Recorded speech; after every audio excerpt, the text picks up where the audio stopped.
Shanu Pawar and I am here to teach you mathematics. Today we are going to start the third exercise of your arithmetic progression, that is your chapter number 5. और जो आपका third exercise है उसमें आपको find the sum of the following APs.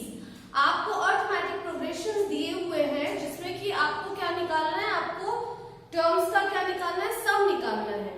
तो we know that कि जो arithmetic progression होता है उसका फॉर्मेट जो होता है वो होता है a1, a2, a3 to an। ठीक है, इस सीरीज को दूसरे तरीके से भी आप रिप्रेजेंट करते हैं, जैसे कि फर्स्ट टर्म को a कहते हैं, सेकेंड टर्म को a प्लस d से शो कर सकते हैं, थर्ड टर्म को a प्लस 2d से, और इस तरीके से सीरीज क्या होती है आगे बढ़ती जाती है। ठीक है, इसके बाद इसमें फर्स्ट टर्म को किससे शो किया जाता है, स्मॉल a से, और कॉमन डिफरेंस को स्मॉल d से। ठीक है, हम इस एक्सरसाइज में सम ऑफ दी टर्म्स निकाल रहे हैं, तो उसके लिए पहले आइडेंटिटी पढ़ लेते हैं। Sn इज इक्वल टू होता है आपका n/2 bracket a plus 2a plus n-1 into d।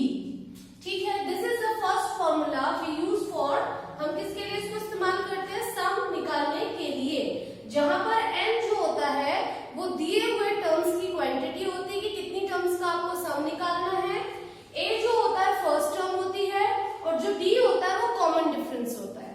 ठीक है, अब इससे ही देखिए इसकी लास्ट टर्म an है। ठीक है, an के अलावा इसको स्मॉल l से भी क्या करते हैं, रिप्रेजेंट करते हैं। ठीक है, तो ऐसे इसी फॉर्मूला से आप दो और फॉर्मूलाज क्या कर सकते हैं, बना सकते हैं। ठीक है, तो हम वही ट्राई करने वाले। Sn इज इक्वल टू होता है n/2। 2a को आप क्या लिख सकते हो, आप लिख सकते हो a प्लस a, तो आप इसको लिख देंगे a plus a plus n-1 into d। ठीक है, और n/2 ये जो फॉर्मूला है, देखिए किसका फॉर्मूला बन गया है, ये बन गया है an का फॉर्मूला। ठीक है, तो आप इसकी जगह क्या करते हैं, इसकी जगह आप an रख देते हैं, तो आपका जो सेकंड फॉर्मूला बनता है that is Sn is equal to n/2 bracket a plus an। This is the formula, this is second formula of Sn। ये Sn का सेकंड फॉर्मूला था और ये क्या है, फर्स्ट फॉर्मूला है। ठीक है, अब मैंने आपको कहा कि an की जगह आप कहीं कहीं पर l का इस्तेमाल भी कर सकते हैं। ठीक है, तो आप क्या करेंगे, इसकी जगह l लिख देंगे अगर, तो ये हो जाएगा Sn is equal to n/2 bracket a plus n, and this is your third formula, और ये आपका थर्ड फॉर्मूला है which we use for to find out Sn, जिसको हम Sn निकालने के लिए क्या करते हैं, यूज करते हैं। ठीक है, तो ये इसमें आपको क्या होगा, एग्जैक्टली पता होगा कि कितनी टर्म्स का आपको सम निकालना है। देखिए इस एक्सरसाइज में हो सकता है कि आपको इससे पहले जो आपने an का फॉर्मूला पढ़ा था उसका इस्तेमाल भी करना पड़े। ठीक है, तो we are going to start the exercise now. मैं आपको एक्सरसाइज के फर्स्ट थ्री क्वेश्चंस में से कुछ क्वेश्चंस बताने वाली हूँ और आपको वो ट्राई करने हैं। देखिए एक्सरसाइज का फर्स्ट क्वेश्चन है 5.3 का क्वेश्चन नंबर 1 है, find the sum of the followings. आपको नीचे कुछ क्वेश्चन दिए गए हैं जिनका आपको सम निकालना है। तो we are doing the first part, हम फर्स्ट पार्ट ट्राई कर रहे हैं। आपको एक सीरीज दी हुई है 2, 7, 12, और जो ये सीरीज है इसका लास्ट पॉइंट आपके पास नहीं है, आपको नहीं पता कि ये सीरीज कहां तक जा रही है। ठीक है, लेकिन उन्होंने आपको मेंशन कर दिया है कि केवल जो शुरू की 10 टर्म है, ठीक है, आपको केवल उन्हीं का सम निकालना है।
क्वेश्चन नंबर 2 में जितने पार्ट्स हैं उनको आपको कैसे करना है, ठीक है। क्वेश्चन नंबर 2 है find the sum given below. आपको नीचे दिया हुआ है सीरीज ऐड करके लिखा हुआ है, आपको ये बोला गया है कि बताइए इनका सम क्या होगा, ठीक है। So we are going to attempt the first part. हम फर्स्ट पार्ट इसमें अटेम्प्ट करने वाले हैं, ठीक है। तो आपका जो दिया हुआ है सीरीज वो दिया हुआ है आपका 7 + 10 हाफ + 14 और ये सीरीज का आपको दिया हुआ है लास्ट। यहाँ पे देखिए पहले वाले क्वेश्चन में और इस क्वेश्चन में क्या डिफरेंस है। पहले वाले क्वेश्चन में आपको n की वैल्यू डायरेक्टली बताई हुई थी कि कितने टर्म्स का केवल जोड़ करके आपको आंसर निकालना है, वहां पे आपको लास्ट टर्म नहीं दिया हुआ था। लेकिन इस क्वेश्चन में आपको लास्ट टर्म दिया हुआ है, आपको ये नहीं बता रहा था कि n कितना है। तो लास्ट टर्म की मदद से आप क्या करेंगे, n की वैल्यू निकालेंगे पहले, ठीक है। तो आपको सबसे पहले a देखना है, a कितना है 7 है, d कितना है आपका 10 1/2 - 7, ठीक है। आप इसको मिक्स फ्रैक्शन लेंगे, इसको सॉल्व करके लिखेंगे, ये हो जाएगा 21/2 - 7। जब आप इसको सॉल्व करेंगे तो डेनोमिनेटर सेम करने के लिए आप इसकी मल्टीप्लाई यहाँ करेंगे और माइनस ही कर देंगे, तो ये हो जाएगा 21 - 2 7 14/2, ठीक है।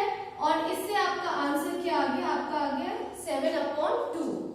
ये आपका डी का वैल्यू आ गया। अब देखिए ऐसे आपको अगर ऐसे निकालना है, तीनों फॉर्मूलाज में से कोई भी फॉर्मूला आप लगाना चाहते हो तो आपको n की वैल्यू तो पता होनी ही चाहिए। आपको ये जब भी आपको कुछ जोड़ने के लिए कहा जाता है तो आपको एटलीस्ट ये तो पता होना चाहिए कि आपको कितने नंबर्स जोड़ने हैं, तभी तो आप सब निकाल पाओगे। तो n की वैल्यू इज वेरी कंपल्सरी। यहाँ पे n की वैल्यू दी हुई नहीं है, यहाँ पे इस वैल्यू जो लास्ट टर्म होती है इसे हम क्या बुलाते हैं, Sn बुलाते हैं या n बुलाते हैं, हमें ये दिया हुआ है, ठीक है। और हमें सबसे पहले हमें n निकालना पड़ेगा विच इज नेसेसरी, ठीक है। इसके बाद हम क्या निकाल पाएंगे, Sn निकाल पाएंगे, ठीक है। तो सबसे पहले आप क्या कीजिए, आप a n के फॉर्मूला को इंप्लीमेंट कीजिए और उसकी मदद से n निकाल लीजिए, ठीक है। तो a n का फॉर्मूला होता है a + n - 1 × d, ठीक है। इसके बाद आप a n का वैल्यू रख दीजिए 84, a का वैल्यू आपको दिया है 7 प्लस n आपको दिया हुआ नहीं है तो n की जगह n ही रहेगा, ये बन जाएगा n - 1 × d का वैल्यू दिया हुआ 7/2, ठीक है। तो ये आ गया 84, 7 प्लस इसका मल्टीप्लाई अंदर कर लेंगे, ये बन जाएगा 7/2n - 7/2, ठीक है। यहां से आपको खुद सॉल्व करना है इससे आगे, ठीक है। यहां से आप क्या करेंगे, n का वैल्यू निकालेंगे। देखिए ये दोनों आपस में सॉल्व हो सकते हैं, 7 - 7/2। उसके बाद जो भी आपका आंसर आएगा वो इधर आके 84 के साथ सॉर्ट आउट हो सकता है, ठीक है। या तो आप इन तीनों नंबर्स को इधर ले आइए, 84 में से पहले 7 माइनस कर लीजिए, उसके बाद 7/2 को इधर लाकर ऐड कर दीजिए, ठीक है। अब यहाँ पे आप क्या करेंगे, यहाँ पर आप 84 में से 7 लेस करेंगे, कितना आ जाएगा आपका, आ जाएगा 77 + 7/2 = 7/2n, ठीक है। इसको सॉल्व कर लीजिएगा यहाँ से और फिर आपका क्या वैल्यू आ जाएगा, n का वैल्यू आ जाएगा, ठीक है। n का वैल्यू आने के बाद आप क्या कर सकते हैं, जो आपका फर्स्ट फॉर्मूला है Sn का n/2 bracket 2a + n - 1 × d bracket close, that formula you can use, उसको आप इस्तेमाल कीजिए और वहां से आपका Sn आ जाएगा, ठीक है। तो इस तरीके से इस क्वेश्चन में दो फॉर्मूला क्या हो रहे हैं, इस्तेमाल हो रहे हैं, एक an हो रहा है पहले और फिर इसके बाद Sn हो रहा है, ठीक है। तो आपको ये आपका क्या हो जाएगा, सेकंड पार्ट भी आपका इस तरीके से आपको क्या करना है, सॉल्व कर देना है। देखिए इसके बाद इसकी क्वेश्चन नंबर 3 में एक आपको एपीज में कुछ कंडीशंस दी हुई हैं, कुछ वैल्यूज गिवन है जो किसी एपी से बिलोंग करती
you so much.